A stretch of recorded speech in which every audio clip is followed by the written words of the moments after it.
Excuse me, can I help you? No, thank you. I just moved into 4B. 4B? That unit's been empty for months. Yes, I closed last week. You sure you're in the right building? My name's on the deed. I'm calling 911. Something doesn't feel right. Kathleen C. Barnes had lived in Riverside Estates for 12 years when she confronted a black woman in her walkway and destroyed her entire family's financial future.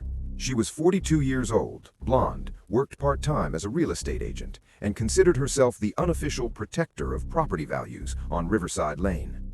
One Saturday afternoon in September, she saw a black woman unlocking the luxury townhouse next door and decided she must be squatting or breaking in.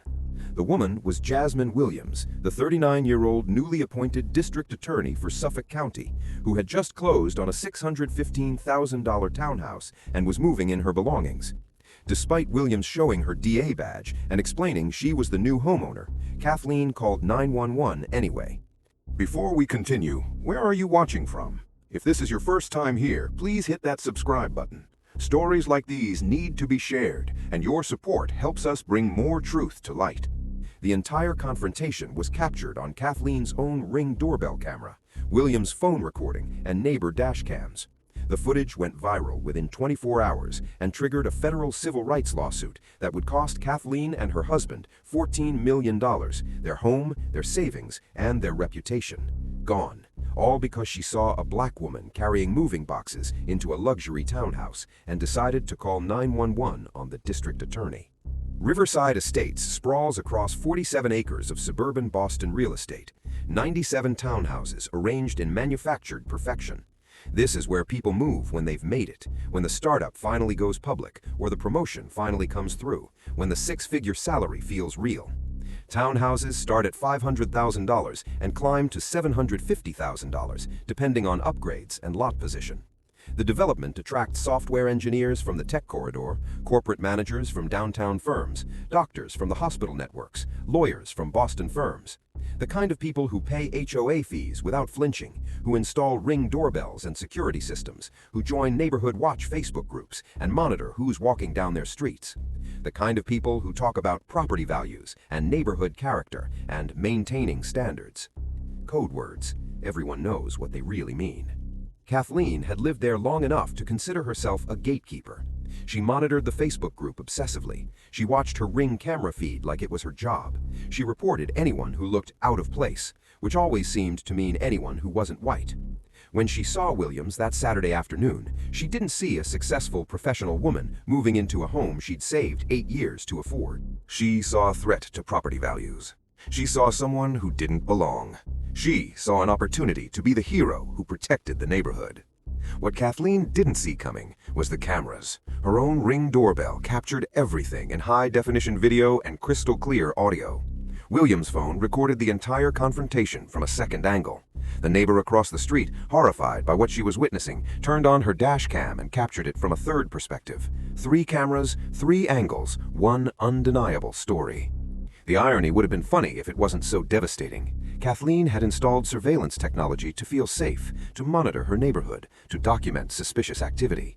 Instead, that technology documented her own racism. Her own Ring camera became the primary evidence in a $14 million federal civil rights lawsuit.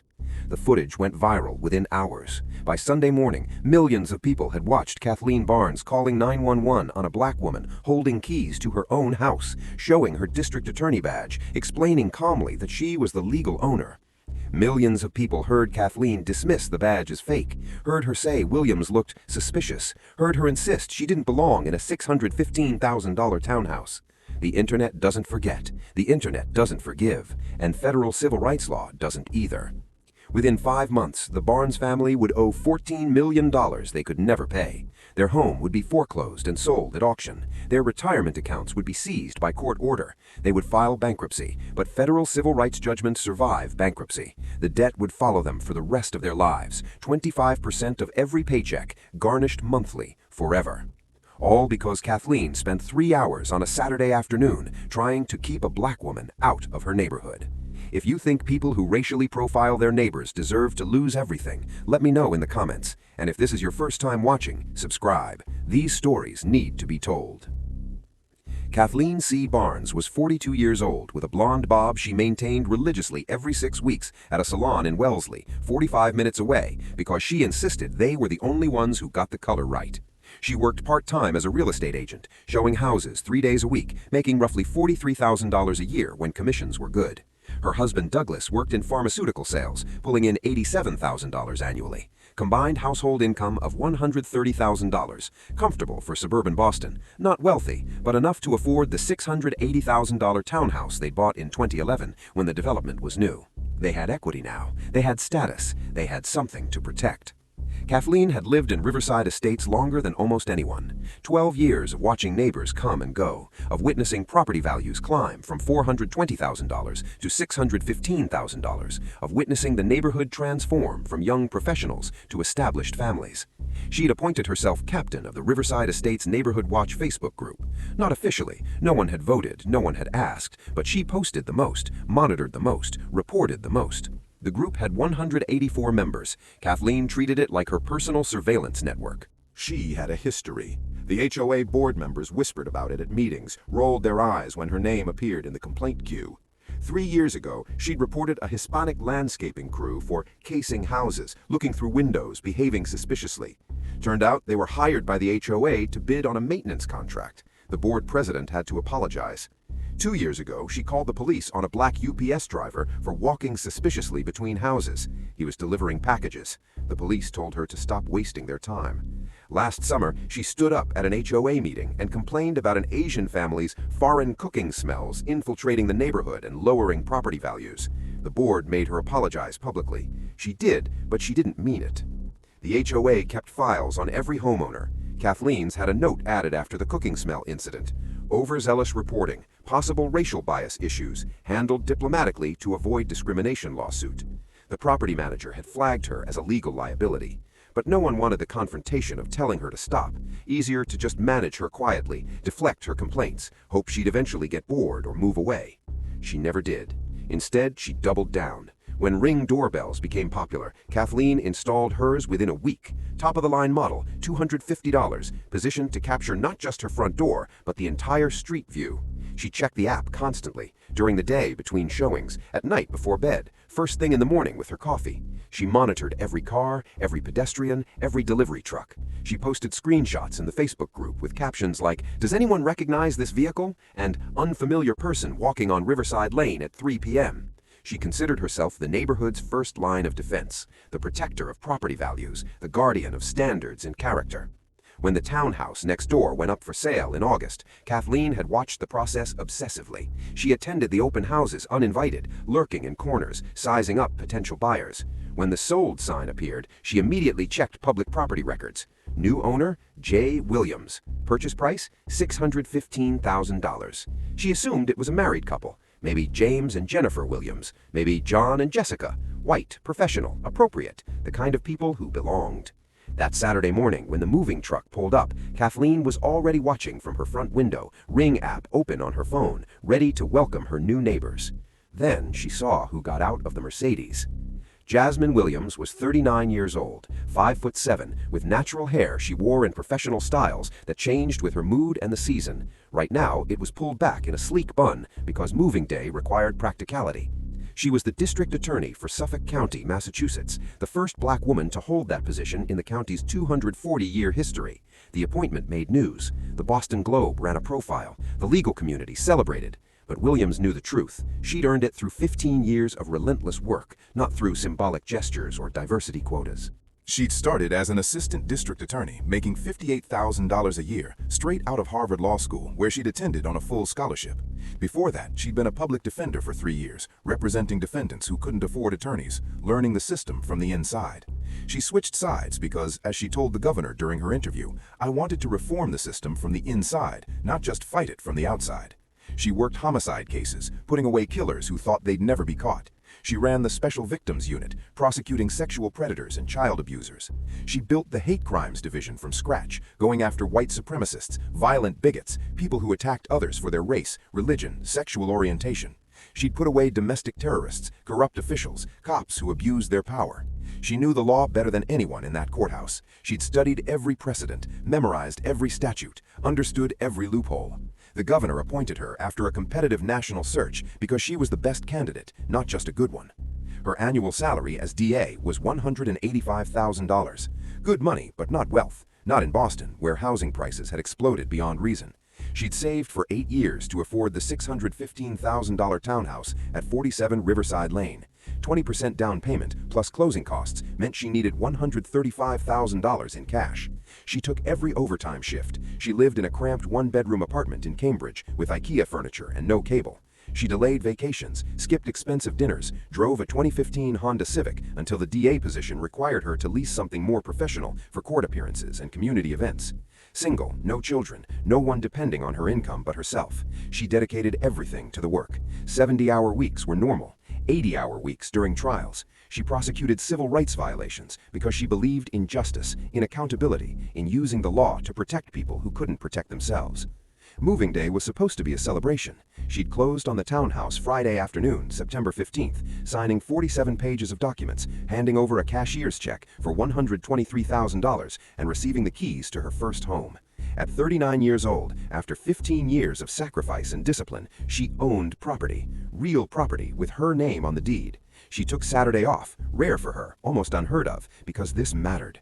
She'd hired professional movers for the furniture, but she wanted to personally handle the important items. Her Harvard diploma in its frame, her swearing-in photo with the governor, both of them smiling, his hand on her shoulder.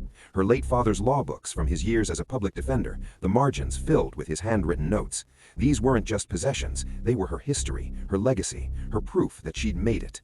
She wore faded jeans and her Howard University sweatshirt from undergrad, comfortable clothes for hauling boxes. She drove her leased Mercedes because even on moving day, she had court on Monday and needed to maintain appearances. She pulled into the driveway at 47 Riverside Lane at 2:47 p.m. on September 16th, already thinking about where she'd put her father's books, already imagining hosting colleagues for dinner in her own dining room. Then she looked up and saw her neighbor standing at the window next door, blonde woman with a phone in her hand, staring, not waving, not smiling, staring. Williams felt something cold settle in her stomach. She recognized that look. She'd seen it in courtrooms, in police stations, in depositions. She'd prosecuted people for acting on that look. She just never thought she'd be on the receiving end in her own driveway. The Ring doorbell footage begins at 2:47 p.m. The timestamp is visible in the upper right corner, white numbers on the high-definition color video. Kathleen's camera is positioned perfectly to capture the entire driveway of 47 Riverside Lane. A black Mercedes pulls in, Massachusetts plates. A black woman gets out, jeans, Howard University sweatshirt, white sneakers. She walks to the trunk, pops it open, begins unloading boxes. The first box is labeled in black marker, kitchen, pots and pans. She carries it to the front door, keys visible on a lanyard around her neck. She unlocks the door, pushes it open with her shoulder, disappears inside. The footage is crystal clear. The audio picks up the sound of the car door closing, the jingle of keys, birds chirping in the background. Normal Saturday afternoon sounds, normal moving day activity, legal homeowner accessing her property with her own keys. But inside 45 Riverside Lane, Kathleen stands at her front window watching. She pulls out her phone, opens the Ring app, rewinds the footage, watches it again. Black woman, Mercedes, boxes, keys. Something about it doesn't sit right with her.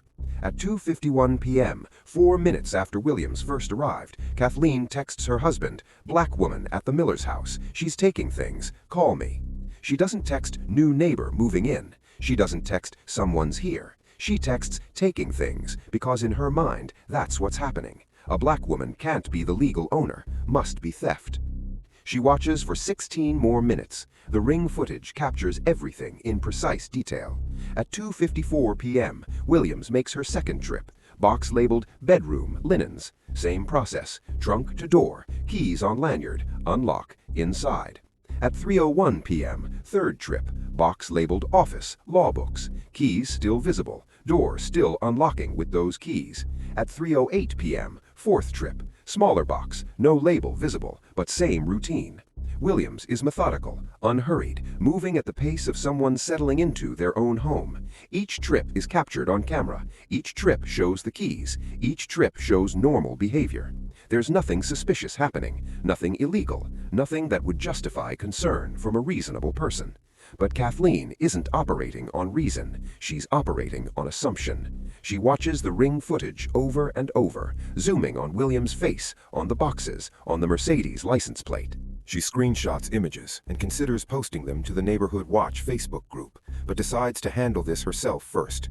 She texts Douglas again at 3:02 p.m. "Still here, multiple trips, call me now." He doesn't respond immediately. He's in a sales meeting 40 minutes away, but Kathleen can't wait. At 3:03 p.m., the ring camera captures new movement. Kathleen's front door opens. She steps out onto her porch, arms crossed over her chest, phone gripped in her right hand. She positions herself in clear view, watching Williams return to the Mercedes for another box. The ring camera now captures both women in the same frame. Kathleen on the left side of the screen, stance aggressive, phone ready. Williams on the right, oblivious, reaching into her trunk for another box. This is the moment everything changes. This is the moment Kathleen makes her decision. She's watched 16 minutes of footage, showing keys, showing legal access, showing normal moving day activity. She's seen the boxes labeled with household items. She's observed nothing that suggests crime. But in her mind, none of that evidence matters. Black women don't own $615,000 townhouses in her neighborhood. Black women don't drive Mercedes and carry boxes labeled law books. Black women don't belong here. The keys must be copied. The boxes must be stolen goods. The Mercedes must be leased or borrowed. There must be an explanation that fits her worldview. And if the evidence doesn't support that explanation, then the evidence must be wrong. That's when Kathleen starts walking across her lawn toward Williams' driveway, phone still in hand, ring camera still recording everything. At 3:03 p.m., Kathleen crosses the invisible property line between her townhouse and Williams' driveway. The Ring doorbell captures it all in high definition, video and audio, every word, every gesture, every facial expression. Kathleen's body language is aggressive from the first frame, arms crossed tight across her chest, phone held up in her right hand like a weapon she's ready to deploy. Her face shows certainty, righteousness, the absolute conviction that she's doing the right thing. Williams is bent over her trunk, reaching for another box, when she hears footsteps behind her. She turns, straightens up, sees her neighbor approaching. Her expression shifts in seconds, confusion, then recognition, then that deep exhaustion that comes from knowing exactly what's about to happen.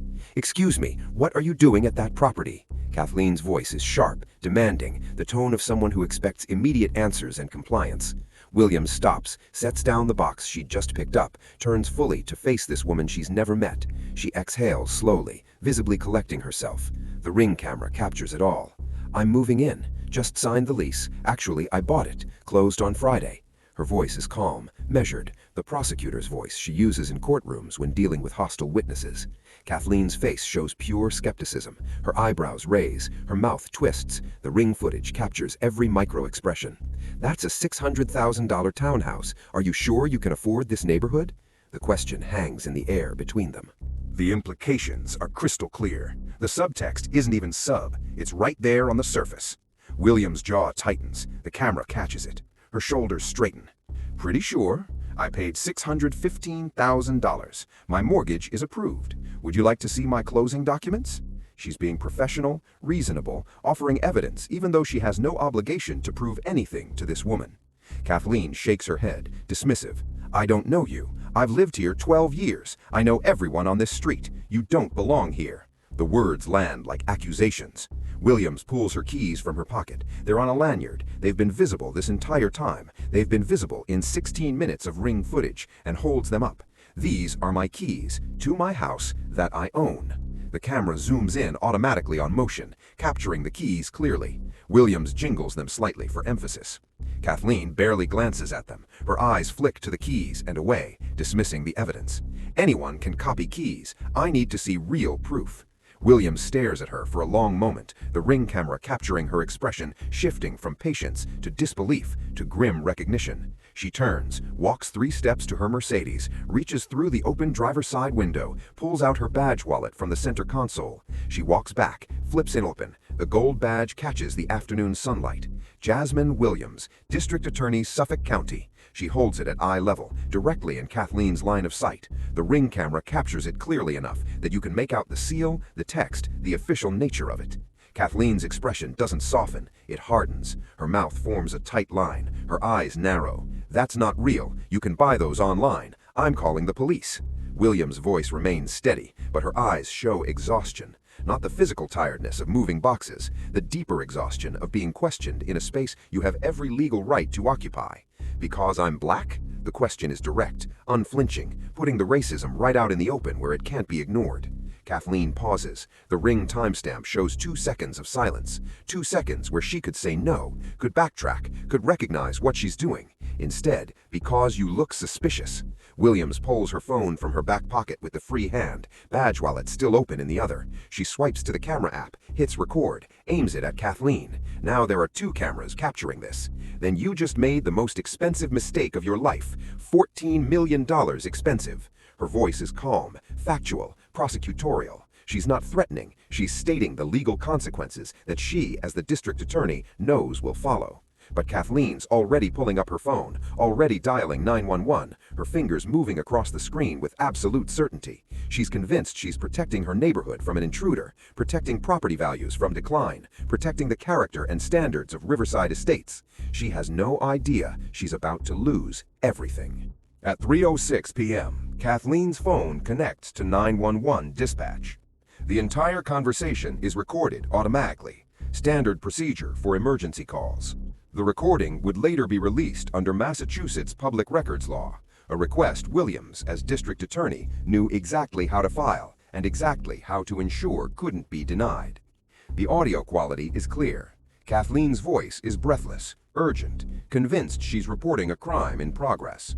Yes, I'm at 47 Riverside Lane in Riverside Estates. There's a black woman claiming to own the property, but she's clearly lying. She showed me what looks like a fake police badge and says she's a district attorney, but there's no way that's real. She's been taking boxes into the house, and I think she's squatting or stealing. The words tumble out fast, her conviction absolute. She's protecting her neighborhood. She's doing the right thing. She's certain. The dispatcher's voice is professional, trained, following protocol. Ma'am, does she have keys to the door? Kathleen hesitates, just for a second. She claims to, but the dispatcher cuts her off. Does she have keys that unlock the door? Another pause. Yes, but anyone can copy.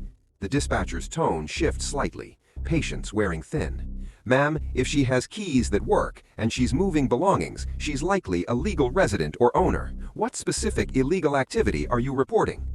Long pause. The recording captures 6 seconds of silence, of Kathleen searching for an answer that doesn't sound like what it is. Finally, she just doesn't belong in this neighborhood. I know everyone here. She's not one of us. There it is, on tape, documented. She's not one of us. The dispatcher's voice changes, becomes formal, warning. I'll send a unit to verify, but ma'am, you should be aware that filing a false police report is a crime. The call ends at 3:08 p.m. Total duration, 2 minutes, 17 seconds. Every word preserved. But Kathleen isn't done. While police are being dispatched, while Williams continues moving boxes, with 2 cameras now recording her every move, Kathleen opens Facebook on her phone. At 3:15 p.m., she posts in the Riverside Estates Neighborhood Watch Group, the one with 184 members, the one she runs like her personal surveillance network. Alert, suspicious black woman claiming to own 47 Riverside Lane, says she's a district attorney but won't show real ID, has boxes and claims she bought the Miller property. I've called police. Stay vigilant. Anyone know anything about this? She hits post. She feels righteous. She's warning her neighbors about a threat. The reactions come fast. Within 20 minutes, 47 people have responded. The comments divide sharply.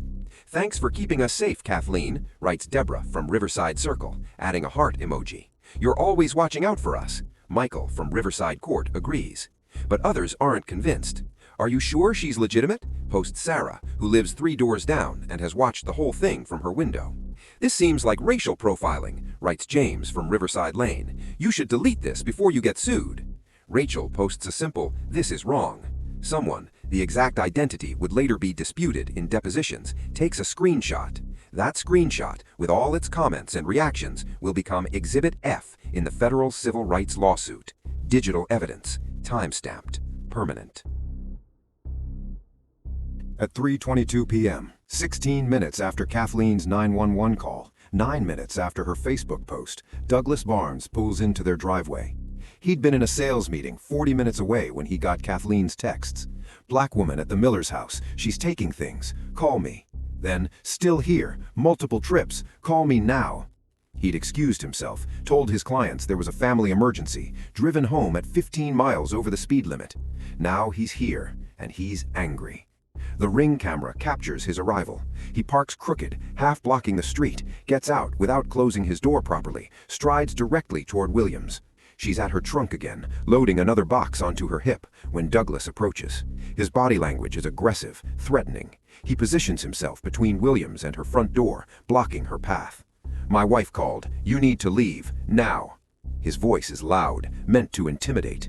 Williams stands perfectly still, box still balanced on her hip, phone still recording in her other hand. "I'm the legal owner of this property. I'm moving into my home. You need to step back." Douglas doesn't move. Instead, he steps closer. "We protect our neighborhood by any means necessary. You don't belong here. Leave before the police arrive, and this gets worse for you." Across the street, Sharon Mitchell sits in her car in her own driveway. She's just gotten home from grocery shopping. She's been watching this confrontation unfold for the last 5 minutes, and what she's seeing horrifies her. A black woman being harassed by her neighbors while moving into her own home. A white man blocking her path, making threats. Sharon pulls out her phone, flips it to dashcam mode, props it on her dashboard aimed at the scene. She starts recording. That's 3 cameras now. Ring doorbell, Williams' phone, Sharon's dashcam. 3 angles capturing Douglas Barnes threatening a woman on her own property. 3 pieces of evidence that will help build a federal case worth $14 million. At 3:31 p.m., 25 minutes after Kathleen's 911 call, a Suffolk County Sheriff's patrol car pulls onto Riverside Lane. 2 deputies exit. The 911 call was routed to county jurisdiction because Riverside Estates, despite its HOA and its expensive townhouses and its pretensions of being a real municipality, is technically unincorporated territory. Deputy Maria Santos drives. Deputy James Chen rides passenger. They've both been with the Sheriff's Department for over a decade. They've responded to thousands of calls, but they're about to walk into something neither of them has experienced before. They approach Williams first. She's standing next to her Mercedes, phone still in her hand, still recording. Her posture is calm but alert, the stance of someone who knows exactly what's happening and exactly how to handle it. Before either deputy can speak, before they can ask for identification or explanation, Williams holds up her badge wallet in her left hand, badge facing them, gold seal catching the afternoon light. "Jasmine Williams, District Attorney for Suffolk County. I'm the legal owner of this property. I closed on Friday. Here's my ID, my badge, and I can provide the closing documents from my car." Her voice is steady, professional, the voice she uses when addressing judges and juries. Deputy Santos stops mid-step. Her eyes widen slightly. Recognition flashes across her face.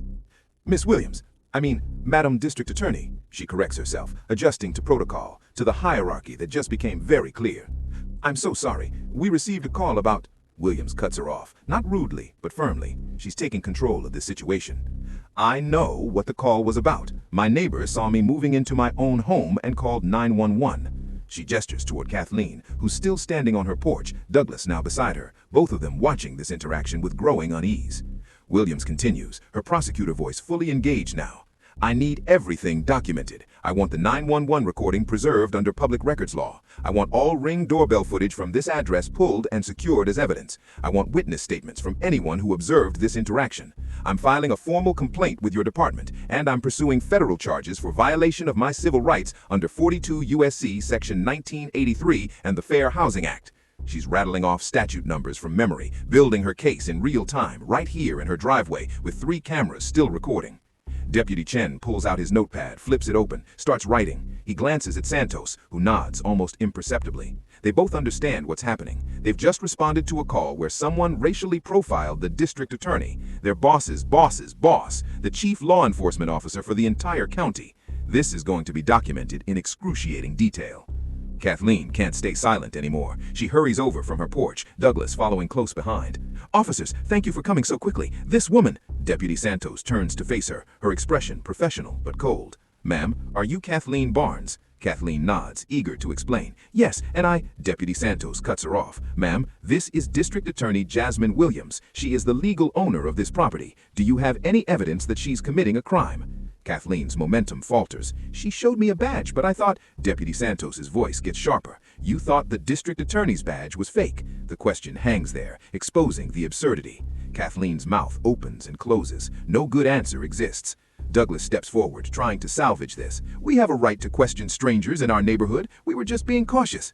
Deputy Chen turns to face him, his voice hardening. "Sir, step back. It's a command, not a request." Douglas stops. Chen continues, directing his attention back to Kathleen. "Mrs. Barnes, filing a false police report is a Class A misdemeanor in Massachusetts. Violating someone's civil rights under color of law is a federal crime. District Attorney Williams is within her rights to pursue both criminal and civil action against you. Do you understand what I'm telling you?"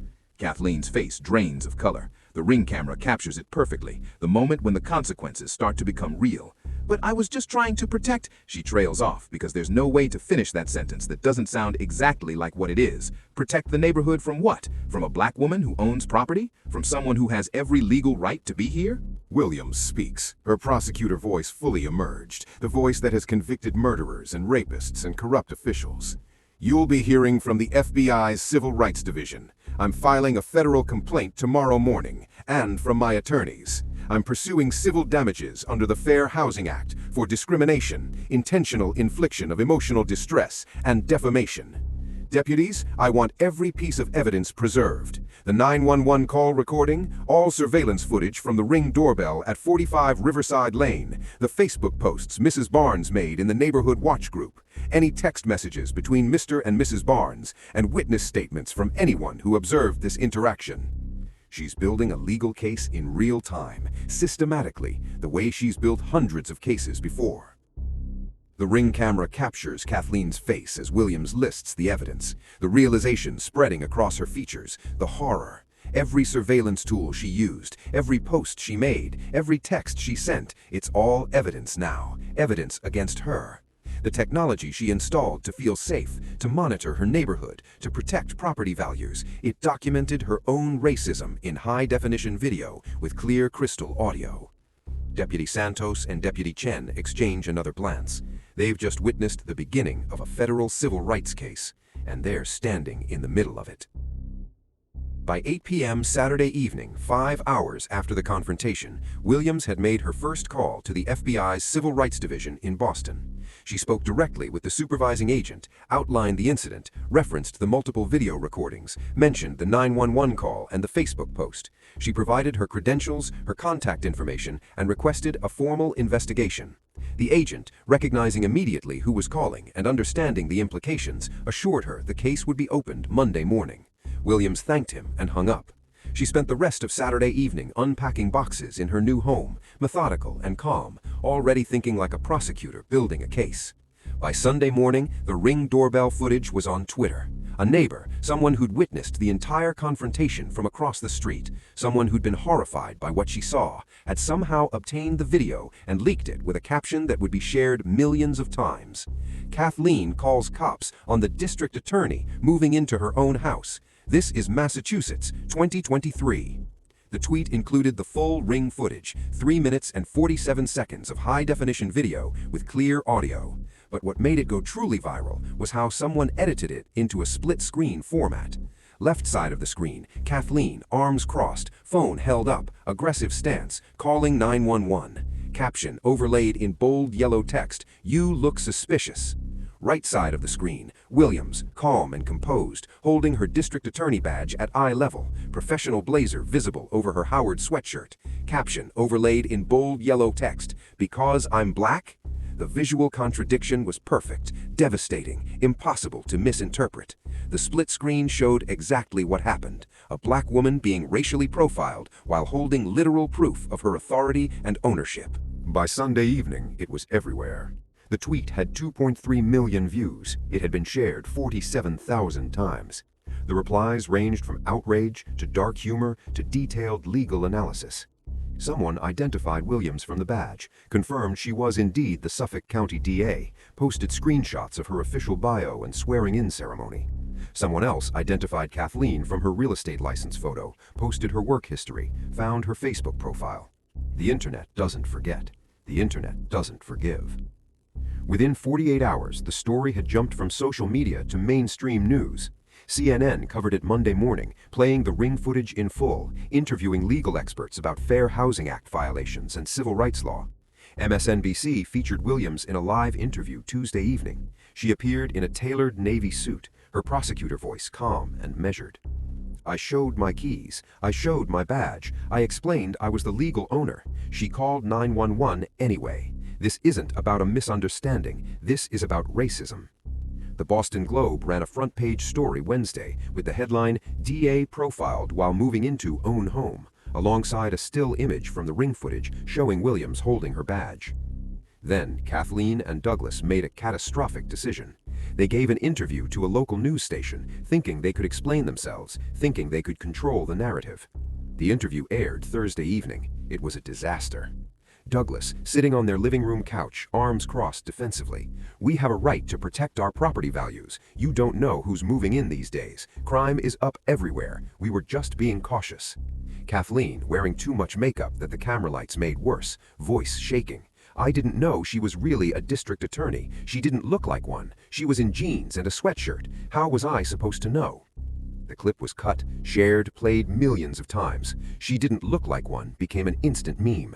Legal commentators on Twitter posted screenshots with commentary. "This is Exhibit A in the lawsuit. Their own lawyer must be screaming. They just confessed on camera." The clip would indeed become evidence. The Barnes family's attorney would later testify in a deposition that he'd explicitly advised them not to do media interviews. They'd ignored him. Meanwhile, the FBI moved fast. By the end of week 1, they'd subpoenaed the Riverside Estates Neighborhood Watch Facebook group. All posts, all comments, all private messages between members. What they found was damning. 12 years of posts from Kathleen Barnes showing a clear pattern of racial profiling. She'd reported a Hispanic landscaping crew for suspicious behavior in 2018. They were hired by the HOA. She'd called the police on a black UPS driver for trespassing in 2019. He was delivering packages. She'd complained about an Asian family's foreign cooking smells lowering property values at a 2022 HOA meeting. Every incident documented in the Facebook group, time-stamped, preserved. But worse were the private messages. Text exchanges between Kathleen and Douglas used explicit racial slurs. When they learned the townhouse next door had sold to Jay Williams, Kathleen had texted Douglas, "Probably another one trying to move into our neighborhood. We need to watch this." Douglas replied, "Call the HOA, see if they can block it." They'd actually called the HOA president, demanding to know who the buyer was, insisting the HOA had authority to reject the sale. The HOA president, in a sworn statement to the FBI, confirmed the call and stated he'd explained the HOA has no legal power over property sales. The Barnes family was furious.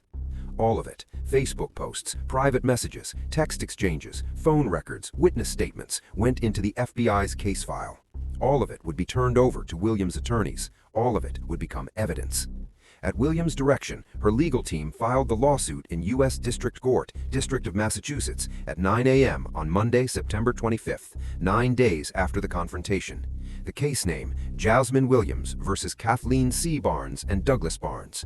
The complaint was 47 pages long, meticulously detailed, citing specific federal statutes, 42 U.S.C. Section 1982 for interference with property rights based on race, 42 U.S.C. Section 1983 for conspiracy to deprive civil rights, Fair Housing Act violations for discrimination in housing, intentional infliction of emotional distress, and defamation. The damages sought, $14 million. $8 million in compensatory damages for the harm caused, $6 million in punitive damages to deter future conduct. The Barnes family received the lawsuit via certified mail on Tuesday. By Wednesday, they'd contacted their homeowner's insurance company, hoping their policy would cover legal defense and any settlement.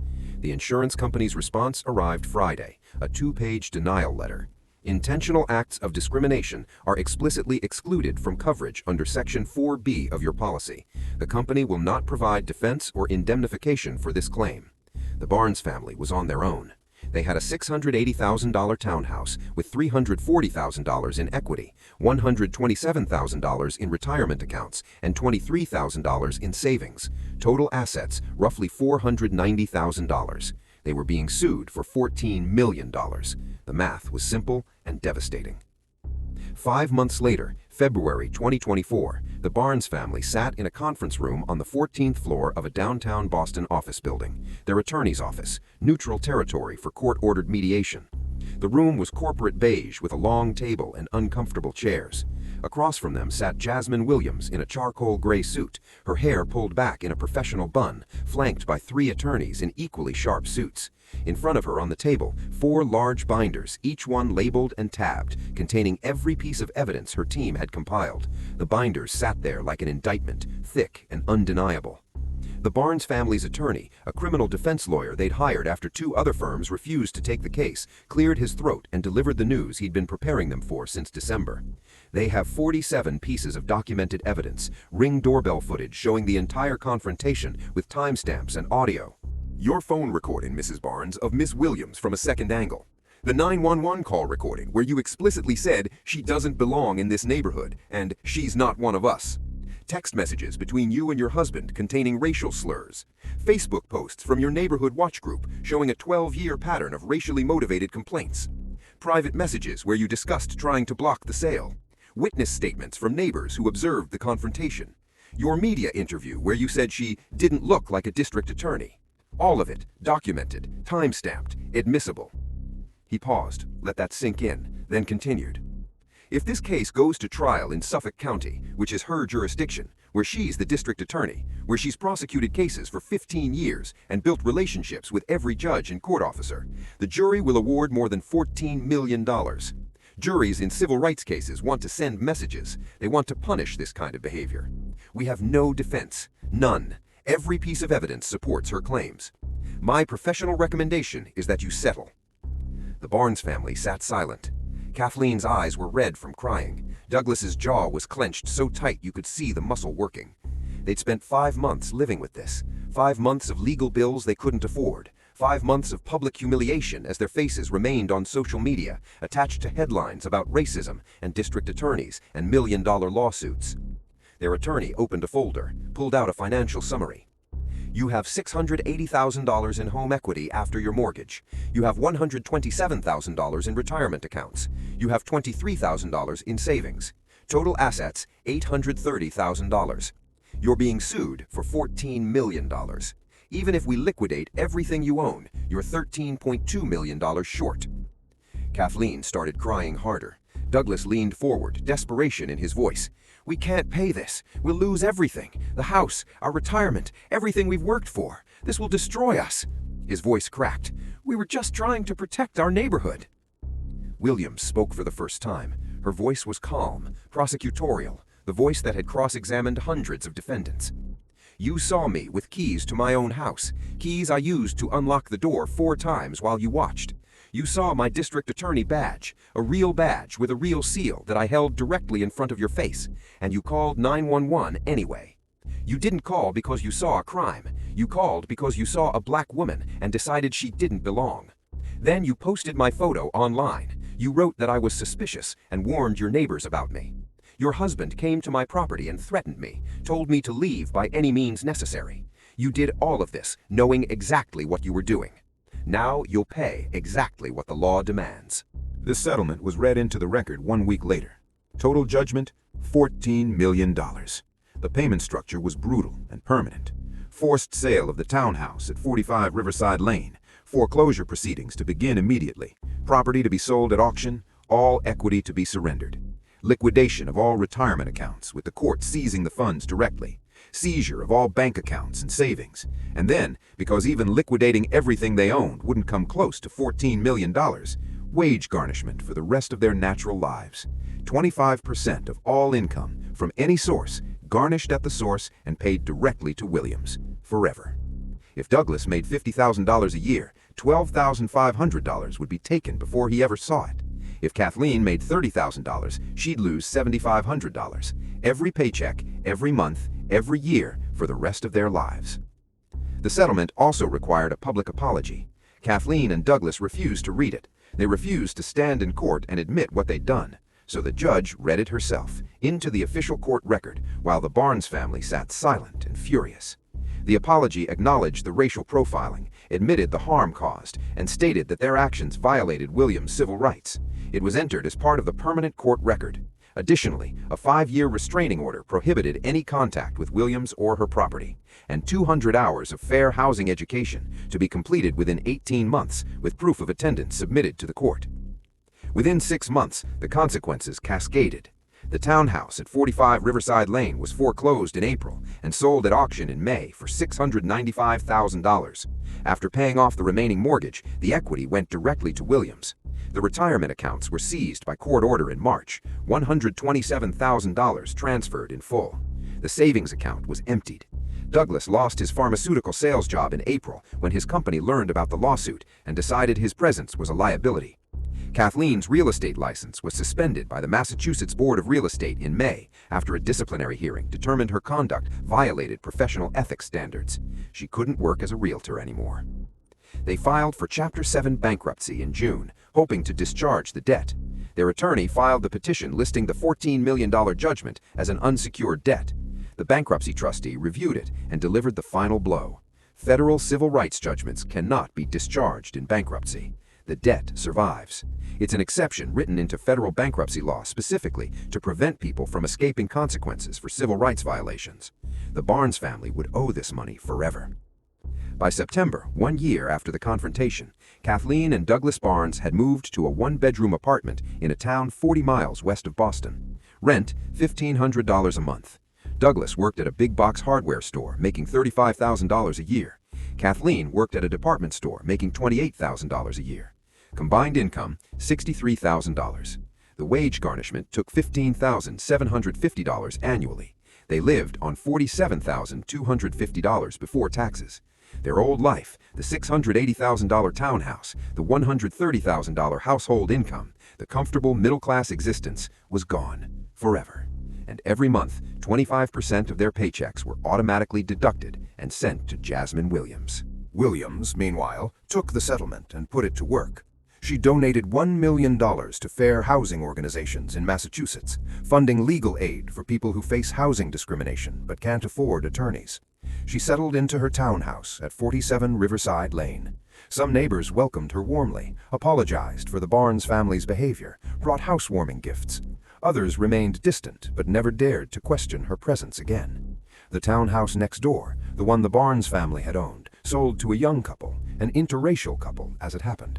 They moved in quietly. No one called 911. In her first year as district attorney, Williams prosecuted 16 civil rights cases: police misconduct, hate crimes, housing discrimination, employment discrimination. She won 15 of them. In her closing arguments, she often referenced her own experience. This is what accountability looks like. The law provides remedies for those whose rights are violated. Not everyone learns from consequences, but everyone pays. And that payment, whether it's money or prison time or a permanent record, ensures that rights matter, that violations have costs, that justice isn't just an idea, but a reality enforced by courts and juries and the rule of law. The case became precedent. Fair housing attorneys across the country cited Williams v. Barnes in demand letters and court filings. The $14 million settlement became a benchmark, a warning. Racially profile your neighbors, face catastrophic consequences. The Ring doorbell footage remained online, viewed millions of times, a permanent record of what happens when racism meets documentation and legal authority.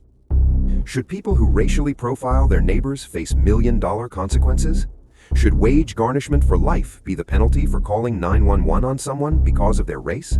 Let me know in the comments. And if these stories matter to you, if you believe accountability is necessary, if you think documentation and justice can create change, then subscribe. We're exposing these patterns. We're showing what happens when people face real consequences for racism. We're demanding better, one story at a time.